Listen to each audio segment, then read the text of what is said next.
Hello guys, Sanchita ব্লগে তোমাদের স্বাগত। আজকে একটা নতুন ব্লগ নিয়ে গেছে গিয়া।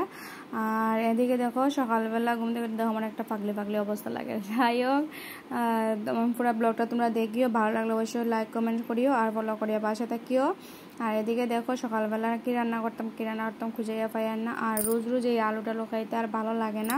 আর এদিকে তো আমি ডিমটা সিদ্ধ করে আনিছি আগে থেকে। আর এদিকে আমি পেঁয়াজ লইছি, আদা, রসুন, টমেটো, কাঁচামরিচ। তো এটা আমি ডিমটা আমি আগে থেকে ছুলাইলি আর একটুখানি। আর আজকে ডিমটা একটুখানি ভালো চুলছে। কয়েকদিন ডিমের যা অবস্থা হয়েছিল, মানে একদম মানে সিদ্ধ করার পরে যখন মানে চুলকাটা উঠাই তখন একদম গাদা টাদা উঠিয়ে যাইতো গিয়ে, মানে এত রাগ উঠতো না। ডিম চুলাইলে যখন সুন্দর হয়ে চুলে তখন ভালো লাগে, আর যখন মানে সুন্দর করে চুলে না তখন মানে মাথাটা একদম প্রচণ্ড গরম হয়ে যায়। যাই হোক, কিতা করতাম তো খুঁজিয়া পাই না। ডিমের তরকারি বানাইতাম, আলু ছাড়া ডিমের তরকারি বানাই। আর দেখো আস্তে আস্তে ডিম সবটি আমি চুলাই আনিছি।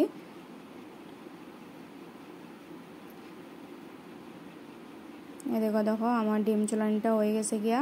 আর ডিম চুলানোর পরে আমি ভালো করে ডিমটাকে আবার ভালো করে ধুইয়া নেই, কারণ সবসময় ডিম চুলানোর পরে আমি ভালো করে আবার ডিমটাকে ধুই। দেখো আমার ডিম চুলানি হয়ে গেছে গিয়া। মানে কত কাজ থাকে, মানে আর একটু ছানাটার মধ্যে না প্রচণ্ড রাগ ওঠে। আমি দোয়া মোছা করতে করতে মানে হাতটা ধুইতে আর মুছতে আমার অবস্থা খারাপ।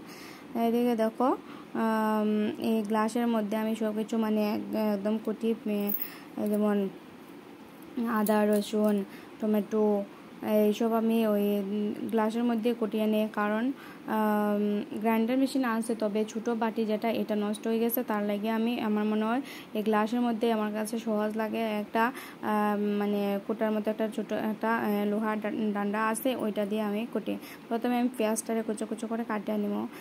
কিছুটা পেঁয়াজ আমি কুচো করে কাটবো, আর বাকিটা কিছুটা পেঁয়াজ এখানে বেশি পেঁয়াজ লইছি না, 4টা থেকে 5টা পেঁয়াজ লইছি আমি, বেশি পেঁয়াজ নিছি না। 2টা মানে কুচো কাটি কাটছি।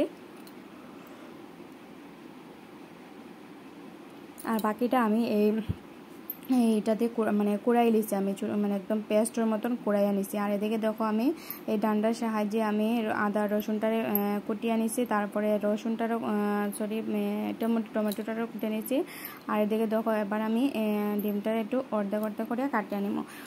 আস্তে ডিম দিয়ে করতে পারতাম, বাট আমার মনে হয় ডিম কাটিয়া করলে মানে আর একটু ভালো লাগবো এরকম পেঁয়াজ দিয়ে, তার লাগে আমি এটা অর্ধেক করে কাটছি।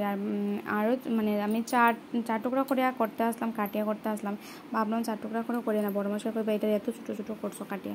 যাই হোক, তারপরে দেখো ডিমটারে ভাজার লাগে আমি আমি কড়াইটা বসিয়ে দিছি আগে চুলায়। আর এদিকে দেখো একটুখানি হলুদ আর একটুখানি লবণ দিয়ে আমি ডিমটারে একটুখানি ডিমের মধ্যে লাগাইয়া, তারপরে দেখো ডিমের মধ্যে দিচ্ছি দিয়া আমি ডিমটারে ভাজি নেব। আমার ডিম ভাজা এদিকে কমপ্লিট।